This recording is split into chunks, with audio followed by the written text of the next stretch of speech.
G'day, here's a few pieces of Boulder Opal from central Queensland, rules millimetres. Material's been wetted. White that you can see, there's the light.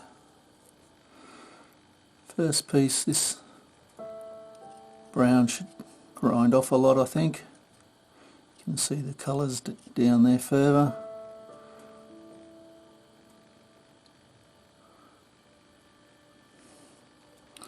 Little piece on the top, just a small eye of colour there.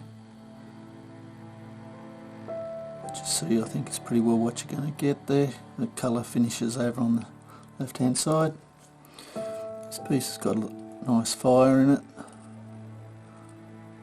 Comes across, disappears here, but over this side comes back around, so you might find you get a stone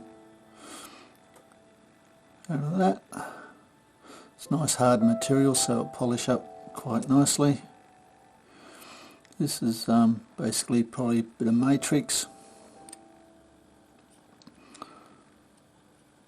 or it'll appear as matrix, I think. Fine lines of colour. This piece I just threw in, it's just a chip. Anyway, hope you've enjoyed. Cheers.